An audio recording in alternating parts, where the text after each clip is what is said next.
This is the laboratory subcomponent for the female reproductive segment, the histology of the ovary for anatomy 2203.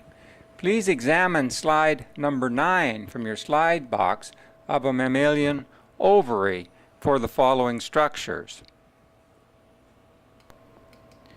Using the scanning objective, course around this particular section, a very large section of the ovary, and note that it consists of two basic subcomponents. An outer lying cortex, which is shown here, and it contains the majority of the follicles at various stages of development. If one courses more towards the interior, into this area sort of being outlined by the pointer, that contains large blood vessels and connective tissue, this is known as the medulla of the ovary. Note as you peruse around the cortical region that the follicles are in various stages of development and are in different sizes. Primordial follicles are located at the tip of the arrow, very early growing follicles. Then we have more mature ones as this maturation process takes place, and then finally some very large mature Graafian follicles that contain an ovum that will be released at ovulation. So now let's go back over here in this area of the cortex, and one can perhaps see just a little bit better the very early or young primordial follicles, some growing follicles, and a little bit more mature follicles here known as secondary follicles. The tunica albuginea also surrounds the ovary as it did the testis, so it's this dense connective tissue band right here, and we'll see that it's going to be surfaced by a peritoneal covering of mesothelium known as the germinal epithelium of the ovary. Let's go down and look at these now at increased magnification. This is the very edge of the ovary seen at high magnification. And what we're demonstrating here is the mesothelial covering of the ovary, sometimes referred to in the early literature as the germinal epithelium, but it's simply the peritoneal covering of the ovary. This dense connective tissue band made up of fibroblast-like cells and collagen, sort of being covered and traced by the arrow, is the tunica albuginea. And all of these large structures here are known as primordial follicles. This would be the oocyte contained within the primordial follicle. Its cytoplasm, the arrow now indicates. This is the edge of the nucleus, and one can see here a very distinct nucleolus within the nucleus as well. There's a similar one here. So all of these large light staining structures are the ova, or the oocytes, within the the cortex of the ovary. This flattened layer of cells, very flattened squame-like cells, is a layer of cells known as follicular cells. So the follicular cells and the oocyte constitute these primordial follicles. And as one courses along the ovary, you can see this scenario continues to repeat itself over and over again.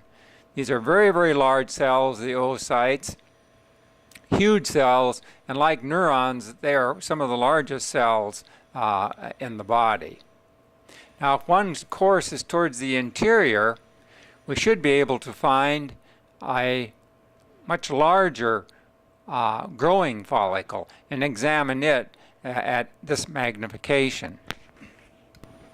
Now, this is another field of primordial follicles, and as one courses this way, we run into this structure, which is one of the growing follicles, called a primary follicle. So this would be a primary follicle, primordial. So it's beginning to grow. Notice that the follicular cells have begun to proliferate and round up and become cuboidal in shape. We're just nicking the cytoplasm of the oocyte contained within this follicle, and one can see a little pink membrane here. So a zona pellucida, a thin homogeneous membrane, is just now being produced and laid down. Now, if we course along, we should be able to find perhaps a few others. And let me get this into focus again. Here we can see two other primary follicles. Remember, these are just growing follicles. So you have your layer of follicular cells here, the oocyte, which does show the nuclear profile, and this is just a section through the edge of another one of these growing follicles, which could be classified as a primary follicle. So those are two growing follicles, and over here, just for comparison's sake, one can see a whole field of primordial follicles. Note once again, in the primordial follicles, the follicular cells are thin, flattened, squame-like cells and constitute a single layer. If we go back to the growing follicles, one can see that these follicular cells have cubed up. They start proliferating, get taller, and will form a layer of stratified follicular cells that'll surround the larger and more mature growing follicles. This is a region of several other maturing or growing type follicles, seen at slightly less magnification. So one is shown here. You can see how the follicular cells are beginning to stratify. You can see another larger one here, and then another growing follicle or maturing follicle here with the development of a layer of follicular fluid, or an antrum it is referred to, a collection of fluid within this particular follicle. So that's an antrum, and when that antrum appears, this form of maturing follicle is referred to as a secondary rather than a primary follicle.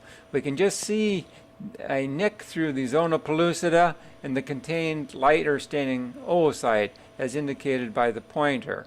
Notice that the follicular cells continue to grow, continue to proliferate, and are stratified. This is that same field of growing oocytes as examined earlier in the previous clip. Now if we move the field, we can see a larger maturing follicle, yet a larger one, a huge secondary follicle. Again, you can see the continued stratification of the follicular cells. You can see the oocyte here and a surrounding zona pellucida there. You can see how large this follicle has become if you compare it with the primordial follicle as seen at the tip of the arrow there. And these follicles, the same features continue to get larger and larger and larger. Here we have a more mature one approaching a Graafian follicle. The oocyte is here with the surrounding zona pellucida, that little pink band, and you can see the large follicular antrum shown there as indicated by the arrow. And then finally a very large mature follicle. We're not seeing the oocyte, we're only seeing the follicular wall made up of follicular cells shown here.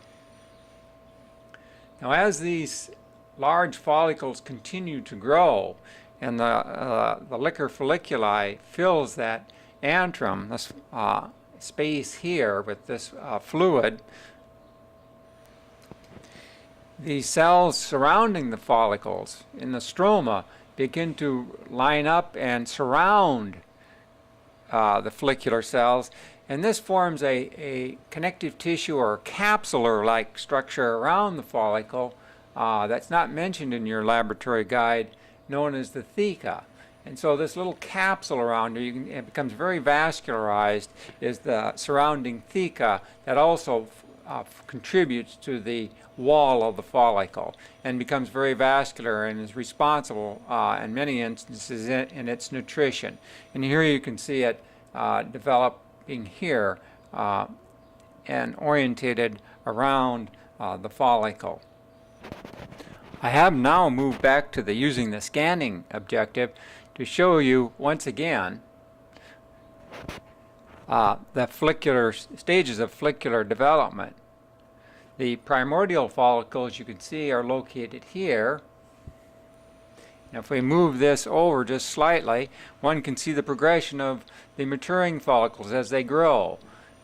Primaries here, a secondary early one, later one, and then finally getting over to the very mature Graafian follicles, such as this one here and this other one. And these are the types of follicles which will rupture through the surface eventually and liberate the ovum or ova at the time of ovulation.